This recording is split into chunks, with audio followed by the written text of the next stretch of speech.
Hello et bienvenue dans cette nouvelle vidéo. Aujourd'hui, j'ai envie de te raconter mes pires aventures en tant que réceptionniste parce que comme je l'ai dit dans la vidéo des 30 faits sur moi, je suis réceptionniste. Ça fait un petit moment, j'ai dû faire des stages pour entrer dans mon école et actuellement, juste pour faire de l'argent, je continue à être réceptionniste. Mais ça fait que j'ai vécu des histoires de fous pendant ces dernières années et surtout dans un établissement particulièrement. Je ne vais pas dire de nom parce que de toute façon il n'existe plus. Enfin, il existe mais c'est plus pareil. À l'époque c'était une guest house et donc on avait beaucoup de gens qui vivaient à l'année ou sur des longues durées. Et en fait, maintenant il n'y a plus ça parce qu'il n'y a plus les dortoirs et donc c'est juste des clients et des touristes. Donc de toute façon, c'est même plus vraiment le même établissement. Mais donc, la première personne dont j'ai envie de te parler, c'est une dame qui était âgée, mais je crois pas tant que ça. Mais en fait, elle avait une maladie dégénérative, je crois qu'on dit. En gros, elle perdait la tête. Et puis, je sais que ces personnes-là ont tendance des fois à avoir l'air un peu plus vieux que ce qu'ils sont. Donc, je veux pas dire l'âge qu'elle avait, mais moi, j'avais envie de lui donner 70 ans. En tout cas, pour les Français, 70. Et en gros, c'était plus une cliente de l'hôtel depuis longtemps. Moi, en tout cas, je l'avais jamais eue en tant que cliente là-bas. Mais elle revenait souvent pour me demander des trucs totalement insensés. Et je comprenais jamais rien de ce qu'elle voulait parce qu'en fait, elle était parano et elle s'inventait en fait des histoires de gens qui lui voulaient du mal et des trucs vraiment bizarres. Et ça fait que des fois, elle venait à l'hôtel et elle me parlait et je comprenais rien du tout et c'était une dame anglaise. Donc des fois elle me parlait en anglais, puis des fois elle me parlait en français, puis elle mélangeait un peu tout, ce qui fait que déjà de base j'ai beau parler fluemment anglais. Vu que ça n'avait aucun sens, au final je comprenais rien du tout de ce qu'elle voulait et ça fait que souvent elle s'énervait contre moi, mais parce qu'en fait ce qu'elle disait ne faisait pas sens et donc je comprenais pas et donc elle s'énervait du fait que je comprenais pas ce qu'elle voulait et donc des fois elle m'insultait en disant que j'étais vraiment bête et tout et en gros elle venait souvent et elle disait il faut absolument envoyer un fax, il faut envoyer un fax et je disais oui mais à qui? Elle disait ah cherche ce nom. Et donc je regardais un peu sur internet et je trouvais rien du tout. Il disait mais ça n'existe pas. Il disait ah il faut absolument envoyer le fax. Et je lui disais mais déjà qu'est-ce que je dois envoyer en fax? Il disait ah donne-moi une feuille. Et elle écrivait un truc comme ça, elle gribouillait un truc sur une feuille A4 et elle me disait il faut que tu faxes ça. Et je disais mais je sais pas où l'envoyer. Et elle pétait les plombs parce que je pouvais pas faxer ça. Et il y a eu plusieurs fois, donc presque à chaque fois où elle venait, elle finissait par s'énerver contre moi. Et je me rappelle qu'une fois, elle m'a dit bah alors si c'est comme ça, je vais pas te laisser un pourboire. Et je lui ai dit, parce que ça faisait déjà un moment que je l'avais plusieurs fois et elle me saoulait à force. Et je lui ai dit mais vous croyez que j'ai besoin de vous pour vivre? J'ai un salaire et c'est pas parce que vous m'avez mis 50 centimes que ça a changé ma journée. Genre, parce que vraiment, elle me menaçait en mode si c'est comme ça, t'auras pas ta pièce et en gros, tu seras dans la merde. Et j'étais là, mais j'ai pas besoin de vos 50 centimes, laissez-moi tranquille. En plus, vous êtes même pas cliente ici. Enfin, elle avait aucune raison de venir dans l'hôtel en vrai. Donc, déjà, j'étais cool et j'essayais vraiment de l'aider, mais à force, je l'ai eu tellement de fois, j'en pouvais plus. Et souvent je me laissais trop faire en fait, c'était ça le problème. On m'avait dit faut que t'arrêtes, faut que tu lui dises non. Et ça fait qu'une fois elle a débarqué à l'hôtel avec une robe totalement transparente et aucun sous-vêtement. Et en plus elle marchait tout le temps pieds nus partout et donc elle avait les pieds tout le temps tout sales, genre tout brun, plein de trucs. Et donc elle se promenait à la réception nue en fait, parce qu'on voyait tout, on voyait absolument tout. C'était vraiment pas agréable et en plus elle sentait très mauvais en général et ça fait qu'elle était là dans la réception comme ça à moitié nue et je sais plus si c'est ce même jour ou pas, mais elle m'a demandé de lui enfiler ses sandales parce qu'elle n'arrivait pas à les mettre elle-même et comme j'ai dit elle avait les pieds vraiment très très très sales et j'avais pas du tout envie de lui mettre ses sandales. Déjà c'était pas une cliente de l'hôtel, elle venait à chaque fois pour m'insulter et là il fallait que je lui mette ses sandales et ça me dégoûtait et en même temps elle me faisait pitié, donc j'ai dit ok je vais vous aider mais c'est la première et dernière fois, faut arrêter à chaque fois d'abuser de ma gentillesse et tout. Et pendant que j'essayais de lui mettre ses sandales, Elle me dit, Savannah, t'essayes de me tuer, t'essayes de me faire du mal avec toutes ces lumières. Et je dis, bah non, ces lumières, elles sont allumées tous les jours, je suis obligée de les allumer ici à la réception. Et là, elle a commencé à péter les plombs, genre, pousse-toi, laisse-moi, tu me veux du mal et tout. Et donc, elle se lève, elle veut partir. Alors, bah moi, je me recule, je la laisse passer. Et là, mais Savannah, tu veux vraiment me faire du mal? Ouvre-moi la porte de l'ascenseur. Et genre, elle se met à me hurler dessus parce que je lui avais pas ouvert la porte de l'ascenseur. Et j'en avais tellement marre, ça fait que je lui ai ouvert la porte de l'ascenseur. Et elle est partie en m'insultant. Et elle faisait plein de trucs comme ça. Il y a une histoire où c'était quoi déjà? Elle m'a dit...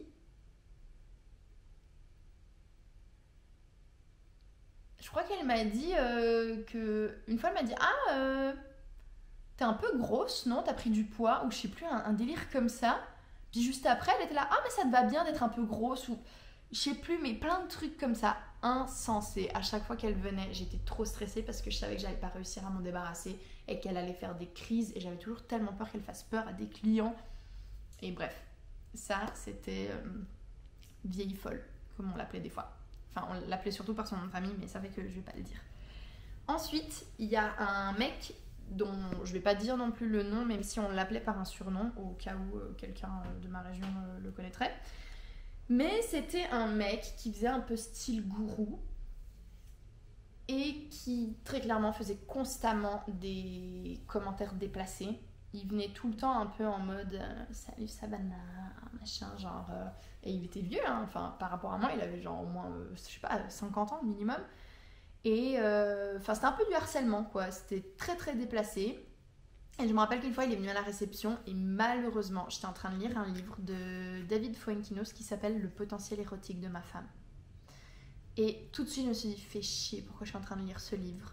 Il arrive et tout de suite, tu sais ce que c'est la différence entre érotique, sexuel et nanana, et genre plein de trucs comme ça, genre trop bizarre. Et puis une fois, je l'ai croisé au bord du lac. Et il m'a demandé si je m'étais baignée et j'ai dit que non parce que j'avais pas pris mon maillot. Et il me dit mais il n'y a pas besoin de maillot, moi je me baigne toujours tout nu dans le lac et tu devrais faire de même pour qu'on puisse profiter de te voir. Un truc genre trop chelou. Et il faisait tout le temps plein de trucs comme ça. Et si je me trompe pas, je crois qu'il faisait style un peu gourou, genre il faisait des massages mais que aux femmes. Enfin bref, clairement un pervers dégueulasse. Et j'étais très contente quand il a quitté l'hôtel parce que lui par contre c'était un client et je l'aimais vraiment pas. Ensuite, il y avait un client qu'on surnommait Chagnotte avec mon papa. C'est pas très gentil. Mais il avait vraiment les dents toutes pourries, il lui manquait la moitié. Et donc quand il parlait, il crachait un peu partout. Et puis il était assez sale aussi. J'avais beaucoup de gens sales et il se sentait vraiment pas bon. Ça arrivait que des fois on lui dise vraiment qu'il devait se doucher parce qu'en fait il dormait en dortoir et les gens se plaignaient de son odeur. Et c'est vrai qu'il sentait vraiment pas bon et rien que quand il venait à la réception, après toute la réception elle puait, je devais sprayer, il sentait vraiment pas bon. Et il était vraiment très gentil mais totalement allumé. Et je me rappelle qu'une fois il m'a... C'était quoi? Il m'a offert un truc ou non, attends, est-ce que je suis en train de confondre et je dis que c'est à moi que c'est arrivé, mais je crois que c'était à la réceptionniste qui était juste avant moi qui m'a formée et en gros il lui a offert une BD mais il lui l'a pas vraiment offert. En gros il lui l'a offerte mais il a dit ouais mais je veux d'abord la lire et donc en fait il l'a reprise et je crois qu'il lui l'a jamais donnée et il faisait plein de trucs un peu comme ça des fois. Et je me rappelle qu'un jour il y a eu une bagarre entre lui et un qu'on surnommait Papy, qui était vraiment horrible aussi à sa façon, mais moi je l'ai pas eu longtemps à l'hôtel justement. Moi c'était mon premier jour toute seule en tant que réceptionniste quand ils se sont bagarrés et c'est le jour où Papy est parti de l'hôtel, ce qui fait que moi je l'ai jamais vraiment eu à l'hôtel, mais tout aussi taré que les autres. Et en gros ils ont commencé à se bagarrer à la réception et en gros Papy, en gros, Chagnotte disait à Papy qu'il lui avait volé quelque chose et Papy a pété les plombs et en gros il s'est mis à frapper sa valise sur la réception et ils hurlaient les deux et ils s'insultaient comme ça en plein milieu de la réception et je savais plus quoi faire et j'étais là genre faut vous calmer tout de suite ou j'appelle la police et tout. Et après j'ai appelé mon responsable Et c'était un bordel, et heureusement il est venu plus tard et tout, et ça fait que papy est parti de l'hôtel et on a gardé Chagnotte à un moment, mais j'ai eu trop peur. Genre c'était vraiment mon premier jour toute seule à la réception, j'avais je crois une semaine de formation, et j'ai eu ça, et vraiment c'était un gros pétage de plomb, c'était violent, il s'insultait, il lançait des trucs et tout, et j'ai eu trop peur. Ah, là par contre c'est une histoire un peu moins marrante, mais j'ai quand même envie de la partager. En gros, on a eu un monsieur qui avait l'air sympa au début, et mon copain qui lui était à l'hôtel, parce qu'en fait il venait d'arriver en Suisse et c'est là-bas que je l'ai rencontré, me disait ouais, méfie-toi de lui, toi tu fais toujours trop confiance aux gens. Et souvent le matin, quand je revenais, on me disait ouais, hier soir il s'est passé ci, hier soir il s'est passé ça, il a foutu la merde et tout. Et c'était genre un monsieur de genre un peu 50 ans, assez chic, assez propre sur lui, mais avec une très grande gueule. Et il adorait parler, il adorait avoir raison, et il parlait un peu trop. Et ça fait que, voilà, déjà je commençais un peu à me dire ok, peut-être que c'est vrai que je suis un peu trop cool, et puis il foutait de plus en plus la merde. Et il y a eu un jour où, en fait, moi j'avais des horaires coupés, je travaillais le matin, après il y avait une grande pause entre midi et 17h où c'était fermé, et après c'était moi qui reprenais de 17 à 21. Et ça fait qu'en fait quand je suis revenue à 17h, 15h, bon je sais plus, mais en gros quand je suis revenue, c'est vraiment, moi ça m'a vraiment traumatisée cette histoire, mais j'ai quand même envie d'en parler. Je suis arrivée à la réception, et en fait il faut savoir qu'à la réception il y avait un peu une zone comme ça où les gens pouvaient être, où il y avait un baby-foot, et il y avait un canapé avec une télé, et en gros je vois qu'il dort comme ça sur le canapé. Ah oui, il avait tendance à beaucoup boire, et je vois clairement qu'il s'est endormi là à la réception parce qu'il avait trop bu. Et je commence un peu à installer ma réception et je me dis putain, faudrait qu'il se réveille parce que je vais avoir des check-in et il y a des gens normaux qui vont arriver et qui vont le voir. Et d'un coup, je le regarde bien. Et là, je me rends compte qu'il a son pénis sorti de son pantalon. Et rien que d'en parler, là, ça me refait battre le cœur parce que ça m'a vraiment mis dans un état... en fait, voilà, je me rends compte qu'il a son pénis là. Et qu'il a un truc pour, tu sais, comme une espèce de, je sais pas, une espèce de ventouse pour faire ça. Voilà, je connais pas très bien. Mais qu'il l'avait comme ça. Et qu'il avait dehors et qu'il était genre comme ça, pass out sur le canapé. Et là, je panique, vraiment. Et vu qu'il y avait mon copain, parce que c'était le week-end, et donc il était en bas, je suis partie en courant le chercher. Et je lui ai dit ce qu'il en était, et je lui ai dit que j'étais vraiment pas bien, que je savais pas comment gérer ça. Et puis ils se connaissaient vu qu'ils étaient les deux résidents, et ils savaient qu'il est allé et qu'il a géré la situation lui. Il s'est vraiment fâché avec lui, il l'a réveillé, il l'a fait partir faire ses affaires, et lui a dit qu'il devait quitter l'hôtel. Parce que je lui ai dit qu'il fallait faire ça, mais j'arrivais pas, en fait j'étais sous le choc, j'étais vraiment pas bien. Et ça fait qu'il s'en est occupé lui, et plus tard il est remonté me dire oh non, je suis désolée, nanana. Et moi j'étais vraiment pas bien, et j'étais vraiment pas cool, et je lui ai dit vous partez immédiatement d'ici. Genre, des fois j'avais des gens qui arrivaient à l'hôtel avant que la réception elle ouvre, et puis justement ils se posaient à cet endroit-là et tout. Et je lui ai dit mais vous vous rendez compte qu'il y a des familles qui sont ici qui auraient pu tomber sur vous, puis même genre vous avez une chambre, enfin pourquoi faire ça à la réception, enfin. Parce qu'il fait ce qu'il veut lui de sa life, mais pas là, pas en public, pas à la réception, et pas genre que moi je le retrouve comme ça à moitié nu, genre, enfin c'était horrible, et je l'ai immédiatement mis dehors de la guest house, et ça me traumatise encore un peu quand j'y pense, tellement la situation générale me dégoûte. Je me dis genre t'as quoi dans ta tête pour faire ça quoi. Ça c'était horrible, c'était pas marrant, mais fallait que je le partage. Ensuite, passons à des choses un peu plus drôles et légères. En gros, il y avait un mec que mon papa connaissait. C'était un hasard, vraiment. Mais c'était un ancien garde du corps, un Américain. Genre c'était une armoire à glace, le gars. Et il avait vraiment une voix genre, hyper grave comme ça. Il parlait que anglais à l'américaine, genre de Chicago. Ce qui fait que des fois, je comprenais rien quand il me parlait, parce qu'il marmonnait en plus. Et en fait, il avait aussi un peu perdu la tête, lui, pour changer. On avait que des gens qui perdaient la tête dans cette guest house. Et en gros, il était tout le temps persuadé qu'on le filmait, qu'on le suivait, qu'on l'espionnait. Et donc, en fait, je pouvais pas, quand il venait, je pouvais pas être comme ça sur mon téléphone. Parce qu'il disait que je pouvais être en train de le filmer. Donc, quand il venait, mon téléphone devait être posé et je pouvais pas toucher mon téléphone s'il était là.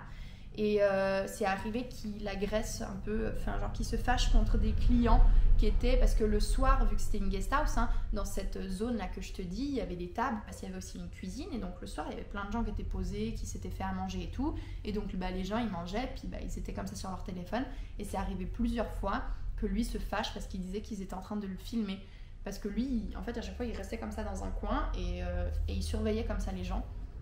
Et donc déjà ça, il a fait peur à plusieurs clients à cause de ça. Et en plus, il se promenait tout le temps avec un énorme couteau dans le dos. Il avait genre comme un truc qui tenait son couteau et il avait un gros couteau dans le dos. Et donc il a vraiment fait peur plusieurs fois à des clients.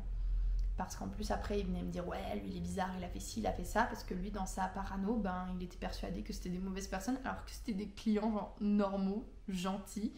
Et en fait, il s'est donner le rôle de Securitas de l'hôtel. Ce qui fait qu'en fait, il pensait nous protéger, alors qu'en fait, il faisait juste peur aux gens. Et ça, c'était... il est resté très longtemps. Même quand moi, j'ai fini de travailler là-bas, il est resté encore pendant un moment. Il est vraiment resté très très très longtemps. Moi, j'en avais ras-le-bol de lui. Vraiment. Il est pas méchant, hein, mais il était dans son délire, quoi. Ensuite, il y a encore une histoire un peu liée au sexe, mais en gros, ici à Montreux, on a le festival de jazz, ce qui fait que sur toute la région, là en plus quand je suis en train de filmer, là il y a le festival de jazz 2021, et là c'était donc le jazz 2016. Ouais, ça fait un moment. Et en gros, tous les hôtels sont vraiment très remplis durant le jazz sur toute la région. Ça veut pas dire donc que cet hôtel est à Montreux, parce qu'il n'est pas à Montreux. Le jazz est à Montreux, mais toute la Riviera et la région est remplie quand il y a le jazz. Et en gros, on avait des dortoirs, et il y a beaucoup de monde en dortoir durant le jazz, et ça fait qu'on avait un jeune qui était vraiment là pour aller faire la fête tout le temps et rentrer la nuit à l'hôtel. Et ça fait qu'un matin, un des clients qui vivait chez nous à l'année, qui apparaissait toujours plutôt vers midi à la réception, là il était posé, genre à 7h du matin, il était posé là, et je lui dis mais qu'est-ce qui se passe? Et il m'explique que ce mec a baisé toute la nuit avec une meuf dans le dortoir. Donc il a ramené une meuf avec qui il a vraiment toute la nuit dans le dortoir avec des gens autour d'eux. Alors là, je me fâche, je descends tout de suite, je confronte le mec, et genre le gars, voilà, j'ai presque plus de batterie, j'espère que je vais avoir le temps de finir, après ça il me reste une histoire. Et donc, en gros, je confronte le gars, et là, je vois qu'il y a encore la meuf dans son lit. Et je commence à lui dire, mais c'est totalement irrespectueux, vous êtes dans un dortoir, genre il y a des gens autour de vous. Si vous voulez faire ce genre de choses, il faut prendre une chambre privée, c'est pas normal et tout. Et le mec était un peu là, ah ouais, désolé, nanana. Et je dis, et de toute façon, vous n'avez pas le droit d'apporter une personne extérieure à l'hôtel qui est là. Si vous voulez qu'il y ait une autre personne, elle doit passer par la réception, elle doit nous donner son identité, elle doit payer sa nuit. Enfin, il n'y avait rien qui jouait. Et ça fait que je l'ai confrontée. Et genre, la meuf, elle se met comme ça avec sa couverture, elle se lève, elle commence à me dire, ouais, moi je trouve que vous êtes vraiment pas très cool avec lui. Et là, je regarde et je dis, je ne suis pas en train de vous parler, vous n'êtes pas cliente de l'hôtel, je ne parlerai pas à votre place vu la situation dans laquelle vous êtes, le manque de respect est énorme ici, et ça fait qu'en fait je commence à la confronter, et genre, elle se tait comme ça, et je dis au mec, dans 5 minutes vous êtes habillé à la réception et on fait le check-out. Et en gros il est venu en mode ouais s'il vous plaît machin, et j'ai dit non c'est inadmissible, j'ai des clients qui sont choqués, qui ont passé une nuit horrible, c'est irrespectueux. Si on va dans une guest house, dans un dortoir, on sait se comporter pour respecter les gens autour de soi. Et ça fait que de nouveau, j'ai dû mettre quelqu'un dehors de l'hôtel. Mais ouais, le mec, il était pas trop désolé de ce qu'il a fait en vrai. Et finalement, j'espère que ça me laisse le temps de vite faire ma dernière histoire. Ça, c'était pas dans le même établissement, mais c'était dans un autre. Et en gros, c'était... c'est plus léger. En gros, c'était une Genevoise qui était venue en vacances comme ça sur la Riviera pour changer un peu. Et elle parlait vraiment en mode oui, je suis venue ici parce que j'ai envie, c'est génial. Et elle parlait comme ça tout le temps. Et elle me racontait sa vie tout le temps. Genre, elle pouvait passer 1 heure à la réception à me parler d'elle, de sa vie et tout. Et il faut savoir que j'ai pas le temps de faire ça avec tous les clients. J'ai du travail à faire. Et en plus, là, c'est dans un hôtel. Vraiment, c'est pas une guest house. Il y a vraiment du travail. Et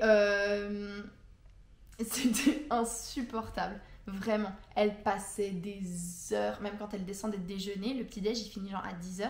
À midi, elle était encore là. Et j'arrivais pas à ranger. Et elle me bloquait tout le temps, tout le temps, tout le temps. Et quand elle revenait le soir, elle me racontait tout ce qu'elle avait fait pendant la journée. En disant oui, parce que vous savez, vu que moi je fais ci et moi je fais ça. Et c'était que elle. Elle était pas méchante. Mais qu'est-ce qu'elle me fatiguait. Et en gros, c'était une femme très ronde. Et ça fait que elle m'appelait le matin pour que je vienne lui mettre ses chaussures. Que je monte dans sa chambre et que je lui mette ses chaussures parce qu'elle n'arrivait pas. Et elle me disait oui, je trouve que ces sandales sont géniales, mais elles sont trop compliquées à mettre, j'arrive pas à les mettre. Donc il faut qu'on me les mette. Et en gros, genre, elle avait plein d'autres chaussures qu'elle pouvait mettre, mais elle voulait mettre ses sandales, mais elle n'était pas capable de le faire. Et ça fait que je devais le faire et ça va s'éteindre. Bon, alors, je reprends parce que ma caméra s'est éteinte finalement. J'ai dû la faire charger à un moment. Et donc, je veux juste terminer cette vidéo.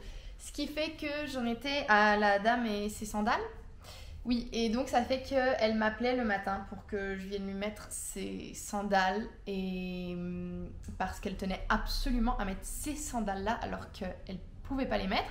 Et donc en fait, elle est venue en vacances toute seule avec ses chaussures en sachant qu'elle n'était pas capable de les mettre. Et donc elle comptait tous les matins sur moi pour que j'aille lui enfiler ses chaussures. Et vraiment, moi, toucher... tu vois, si c'était des baskets encore, qu'elle était en chaussettes et puis que je lui ai enfilé ses baskets... Mais c'était des sandales et donc je devais lui toucher les pieds pour réussir à lui enfiler. Et j'avoue que toucher les pieds des inconnus, j'aime pas trop ça. Mais en plus, y a certains pieds qui me dégoûtent quand même un petit peu. Et on va dire que j'appréciais pas particulièrement ces pieds. Et donc en fait, ça me stressait le matin parce qu'elle m'appelait sur la réception depuis sa chambre. Et elle disait oui, faut venir me mettre mes sandales. Et j'étais là, genre, c'est pas mon travail de faire ça. Et je comprends, elle les aime bien, ces sandales, et elle a envie de les mettre.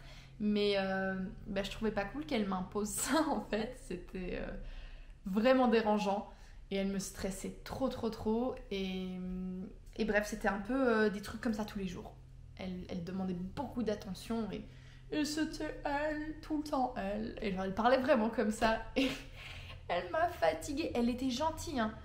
Mais waouh, c'était beaucoup. Et donc, voilà. C'était pour terminer sur un truc un peu plus léger. Mais donc, ouais, les gens aiment bien me demander de leur enfiler leurs sandales quand ils ont des pieds un peu sales en plus. Donc, je sais pas. J'ai pas de chance. Mais ne me demandez pas de vous mettre vos sandales. S'il vous plaît, je n'aime pas ça. Ça me dégoûte. J'ai pas un dégoût spécial pour les pieds, mais vraiment les pieds d'inconnus et qui sont en plus sales, j'aime vraiment pas. Donc merci d'arrêter de me demander de vous mettre vos sandales. Voilà. Donc on termine sur cette histoire-là. C'était juste une petite story time, un peu rigolote, des fois un peu moins.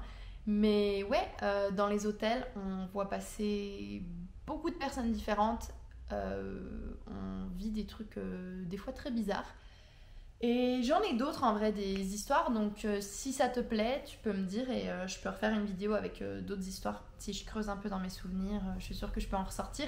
Et en plus, au début, je tenais un carnet quand je travaillais à la guest house parce qu'il se passait tellement de trucs fous que je les notais. Et j'ai ce carnet chez ma mère, donc je suis sûre que je peux le trouver et te raconter un peu ça. Je te fais des gros bisous et on se voit dans une prochaine vidéo.